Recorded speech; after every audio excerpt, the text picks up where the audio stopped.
Hi.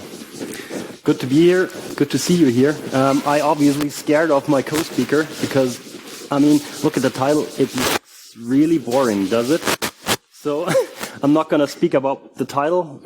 I'll just hop in with a question in your direction. Is there anyone in the audience that holds a degree in either computer science or information systems? That's not too unexpected. Is there anyone in the audience that has a CISP certification? Maybe both, and the degree? And a degree in computer science? Well, if you match that criteria, I can tell you, you would be the perfect CISO, at least as it comes to job descriptions. So, what I'm speaking about today is actually a thing that I recognized in the past. And I've been working with CISOs. I've been working as a CISO, and I'll come to the point. What would I see as a definition for a CISO? But there seems to be very different expectations when it comes to the role of the CISO. So what we asked ourselves is, might the job advertisement be the start of this mess? So what we did is, like, in the first place, we've been working with CISOs, we've been asking CISOs, and then we scrolled through job advertisements in the last month and asked ourselves, what might we be able to find here? All right. It's another boring agenda. I mean, obviously, we analyzed some data, so I'll walk you through this. I'll walk you through our objectives, obviously, and then give you some. Let's not talk about the agenda. I like to tell stories, and I'll start with a story. I'm working with a colleague that has quite some experience, not just in IT and IT security, information security. He's in the scene for, I think, almost 30 years. So he's been working as a CIO, CISO, interim CISO, and he also is he's my CEO. And he was recently working as a position as an interim CISO at a larger company. I think the revenue is around 1 billion a year. And he was working at the interim position for around 1 year. And the thing is, what usually comes after an interim position is someone else gets in place. And obviously that you would have to look for that position or for that person. So that's what they did. And what they got was a bunch of CVs, I mean, highly qualified CVs. And you would find these, what I've been talking about, like degrees, PhDs in computer science, information systems, cybersecurity. You'd find all the certifications that you know, CISA, CISM, CISSP. And then it comes to the interview. And there was quite a mismatch between all these certifications and the knowledge on the paper and what people brought. Because the CISO position for a corporation with a revenue about 1 billion, let's think it through. Let's just keep it easy or simple. 10% IT budget, right? Around another 10 to 20 in security. That's 10 millions, right? That's a bit. So usually on that level, you speak to the board. You have to be able to speak to the board. I mean, you need to understand the language. And sad story is, like during the interviews, what my colleague realized that almost none of them was even able to speak that language. And so we asked ourselves, does it have to do with the job advertisement already? Because are we attracting the wrong people or the wrong skill sets? And that's basically what we do, or what we did in the past. So, yeah. Okay. So, what's a CISO? Please don't nail me down on that definition. It's just a few aspects that I feel or we feel are crucial to this position, and obviously it really differs. I mean, if you have a large enterprise with 10 billions in revenue, it's a different position as you would have it in an SME, obviously. That's for sure. But in general, what we expect from the C is like, it's someone that is a leader on a senior executive level that can speak to the board, so present to the board and understands their problems rather than technical issues. You would have usually the overall responsibility for information security could include even data privacy related issues, physical security. So not just the technical expertise, right? And usually you're responsible for all of our strategy, the security programs in the enterprise. So that is roughly, let's say, a simple definition. And So the question was, does this match with the reality in job advertisements or even in corporations out there? So, does it?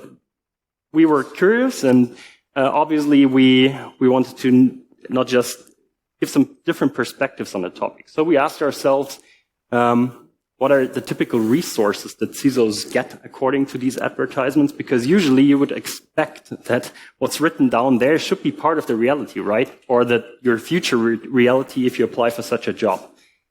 Secondly, are there regional variations, for example, between DACH and a region and the USA? And, well, and are these requirements aligned with best practices? And when I say best practices, I mean there is not a best practice out there that tells you how to be a CISO. It's not. But there's certain laws or legislation that do hold requirements for CISOs. Like, for example, independence, right? Or you probably need a budget. If you don't have a budget, it's hard to make. We were talking about this sin today. Like, you need to spend money. That's it. And in the end, brings us to the question, does all the mess and security that we somehow saw with our clients in the past start with the job advertisement? So the description of your job. How did we do it? I'll take the short path. I mean, we use some platforms that hold job advertisements these days. LinkedIn and Google, for example, they aggregate, right? So they crawl the web and you'll find a lot there. Then we have Indeed and Glassdoor, huge platforms. So after going through all of these platforms, there was not much out there left. And we did this for the last 3 months. By the way, we're still doing it. So this is ongoing.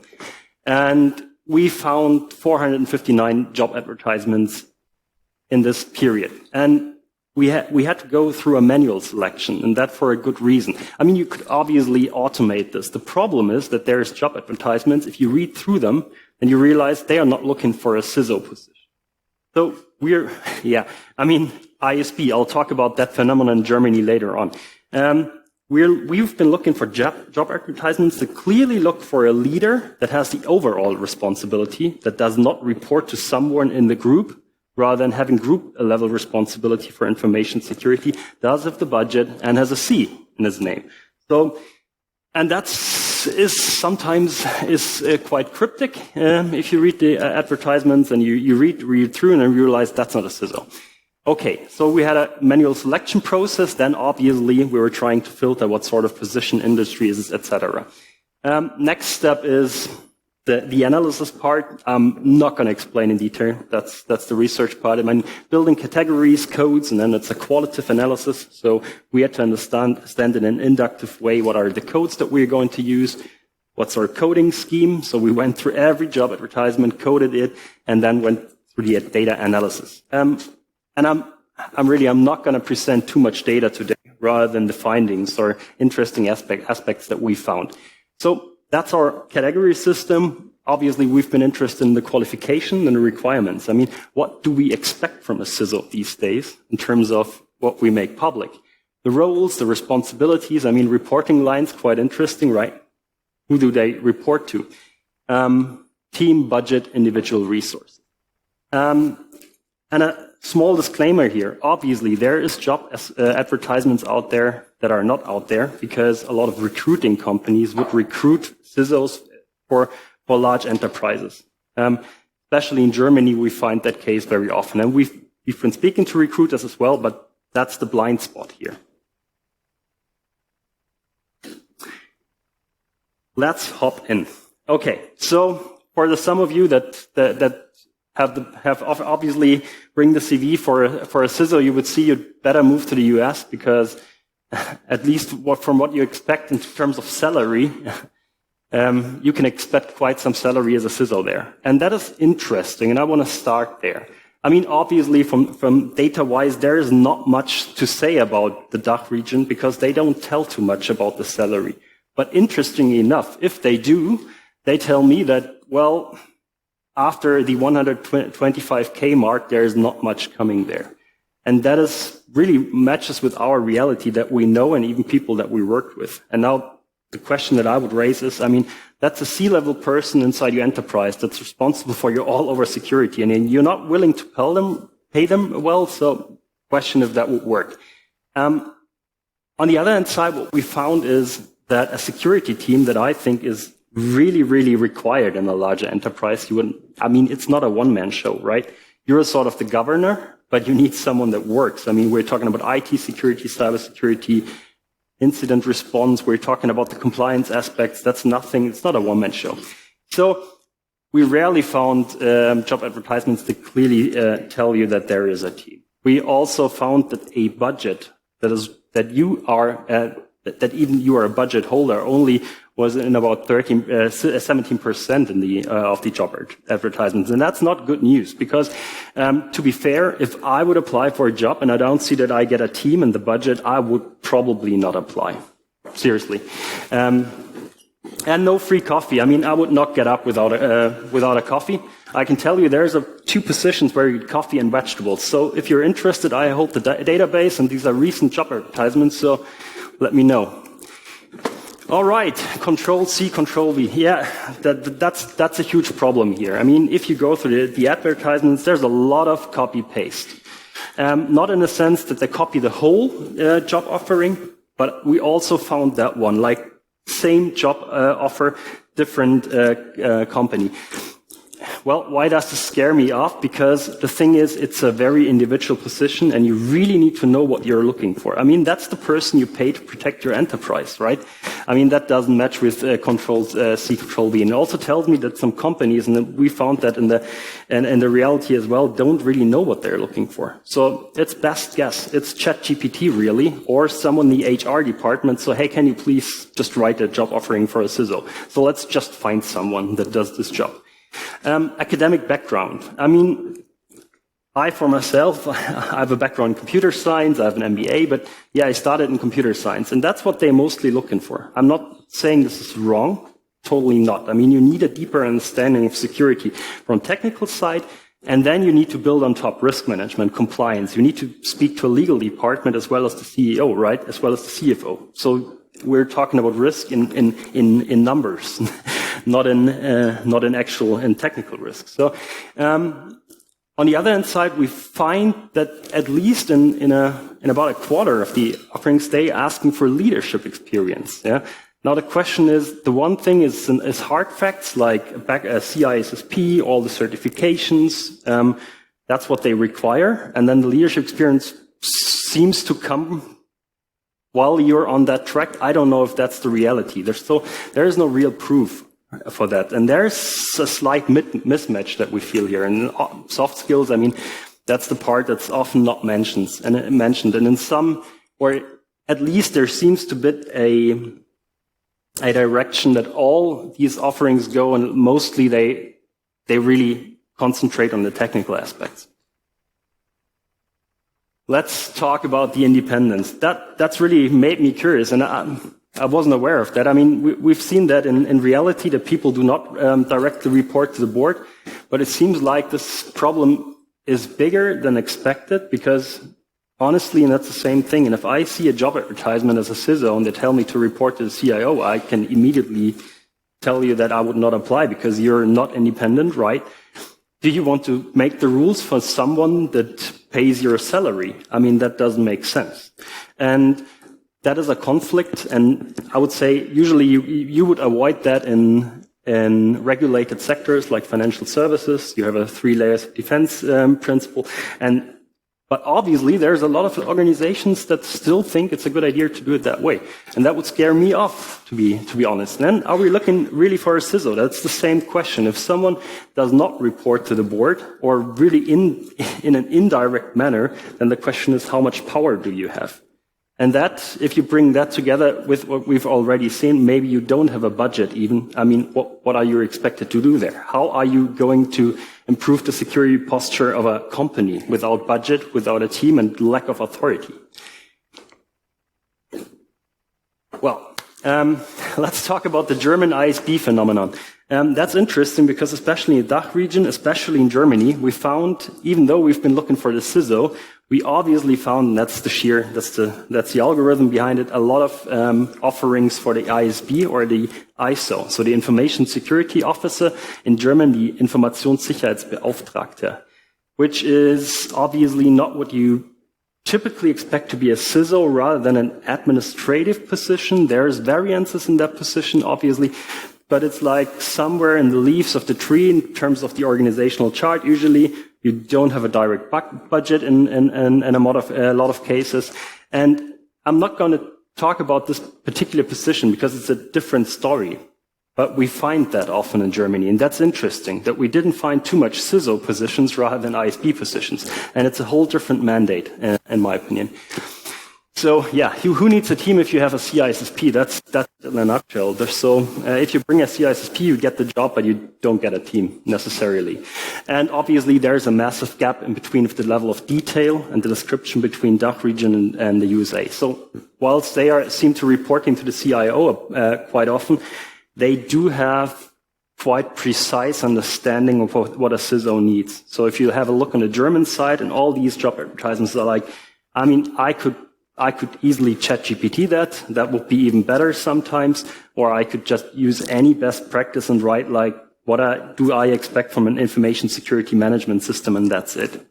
So room for improvement, I would say. Well, conclusion. I mean, that was only a small portion of what we realized, but I think what's clear here, and that is very, very interesting, is that a lot of parties and corporates out there don't really know what they're looking for. I mean, they're not possibly, or they're not willing to tell us if they are willing to spend money for that topic.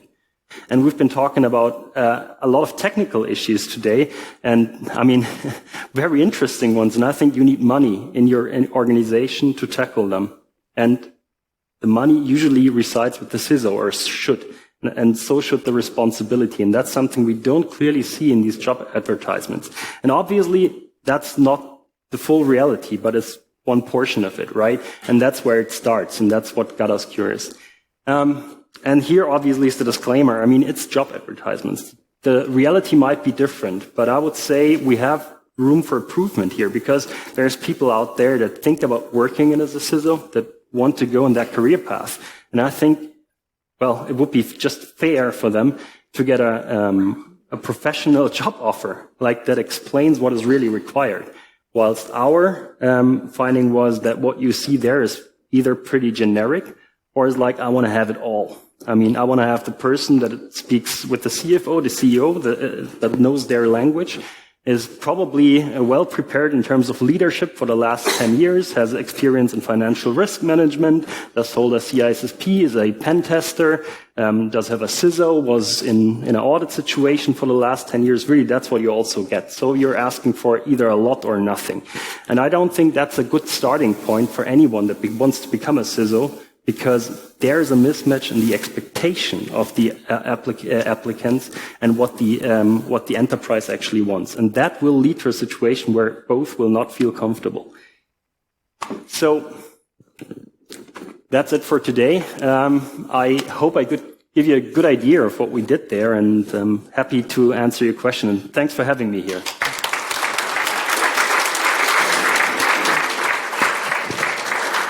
Cool. Thank you very much, Daniel. A very interesting talk, and very, to say, surprising and alarming results that you had. Some questions. Do we have another microphone, or? All right. Thank you for displaying my pain points there. I've just got a more kind of a recent question regarding regulations that are up and rising nowadays, especially in the US, with what the SEC now requires for companies that that are actually on Wall Street, and where they are now requiring to have specifically cybersecurity or security knowledge in the board. Yeah. Right, which is very similar to also what we see in Europe with NIS2, with DORA explicitly on the financial side, where it's also said you need to have this experience on the top level management. So from what I understood from your research, that is basically just based on the last 3 months of positions that you have basically researched. So I kind of would strongly suggest to keep on the research to see if that really changes somehow within the next couple of months and years, maybe. But the question really is, did you see a change already in there that would maybe display this position is more on the board management side because it's needed for those regulatory requirements, or direct interaction with the board? Well, interesting question. First, yes, we see even from the description we read that there is a direct interaction. But reporting to the boards, like here's a report, you could count that as a direct a reporting line, but it usually is not. It's like informative. There's no authority behind it. Interestingly enough, I was surprised. I was expecting actually to see much more US companies like going that path and having the CISO as part of the board, because that is really becoming the best practice, and having them report to this to the CISO, CEO or CFO rather than the CEO. So I was surprised. That's not reality right now, and I think that's quite interesting, right? Does that answer your question? Obviously, there's some regulation in Europe also going on. We're talking about NIS. We're talking in Germany, the Kritis-Dachgesetz, Kritis itself, that will change a lot. But I think in the end, it's not just about the question, where do you reside in that organization, but do you really have that mandate? And I think that has been a problem in the past.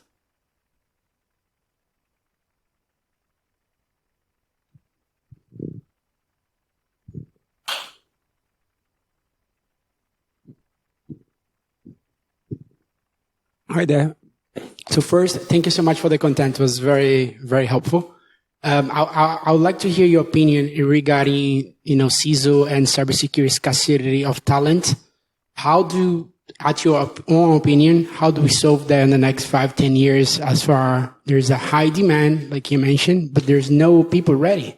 Yeah, appreciate that. That's a very interesting question. I don't have a solution yet. No. I think and that's actually why we have been working on that. We need to make people aware of it. Not everyone in that audience is even thinking about becoming a CISO, but there is cybersecurity and information security experts, IT experts that might think of this being a part of their career, right? And I think it's important that we start early, because the step from a security engineer or cyber expert to a CISO, that's a huge gap in between. So what you need, rather than the technical expertise, is a lot of knowledge about the organization, organizational structures, business processes, risk management, even from a public accountant's perspective, like the internal control system, COSO ERM. And there's a lot to learn. There's a huge learning curve, and we are not even addressing that in a professional manner. But there's a lot of soft skills they're asking for, rather than asking for an explicit learning path or anything. So we need to build that. We need to train people. That's the answer. Right. Hey, thank you for the presentation again.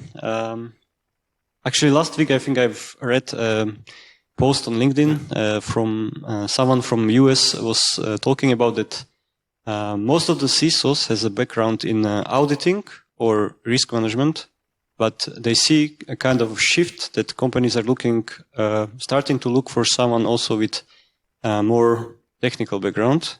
Is that also something that we see in Europe? Yes and no.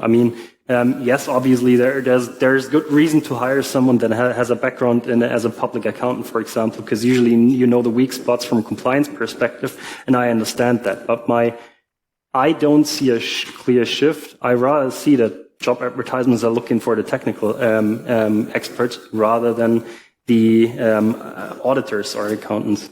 So, and that's interesting because from a public accountant's perspective,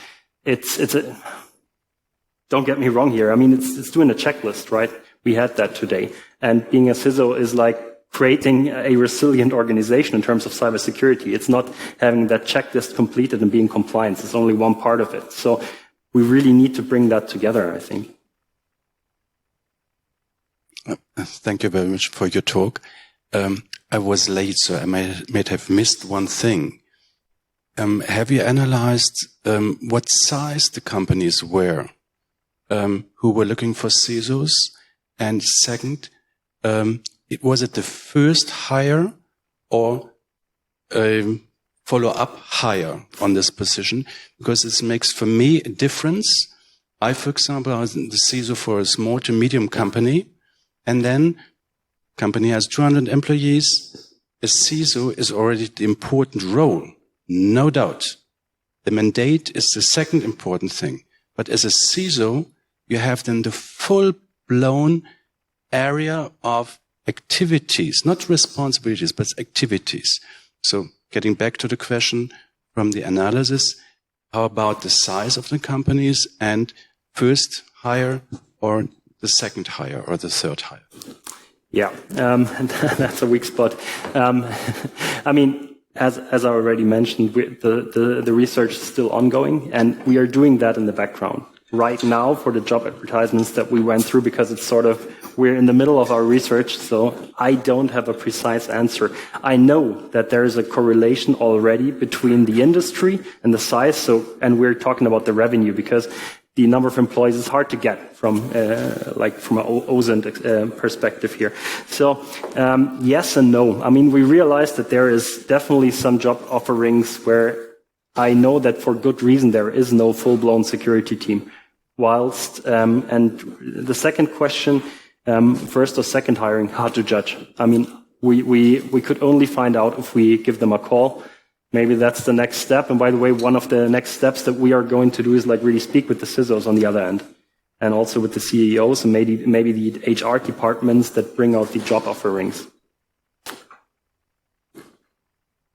Just one real quick minor thing that just came to my attention now when you talked about we need to train people, basically, right, what this role is all about. I think if you're looking at this room or who's here, this is more about spreading awareness, what this role is basically implying, right? But I think training should be what this role is and what this role is all about, should be more really on the C-level and the board management, board member side, because they need to be aware of what this CISO role really implies and what he's really responsible for. So I think even they have sometimes the completely wrong picture of that role, which is why this then triples down basically into these kinds of weird tasks and responsibilities that you see in positions. I somewhat agree. But I feel it's a shared responsibility. The board needs to be aware that the people they hire in such a position are first leaders. They do have the mandate and the authority and get the power to do so. On the other hand, and that's what I said with my initial story, that that I was talking about, like the interim CISO and then the next CISO that came. We did have some CVs here that clearly didn't fit with that position. So on the other hand side, the CISOs, their future CISOs, need to be able to speak that language at least. I mean, the expectation from the board is that a CISO understands their legal structure, their global processes around a global enterprise. They understand the differences between different sets of compliance around certain regions. They assume that people understand what a public accountant asks, what authorities ask for, and I think you need to be able to speak that language, and that's on the side of the CISO, right? So I think it's a shared responsibility, and we need to get that together. Cool. Thank you very much, also for the good questions. Thanks.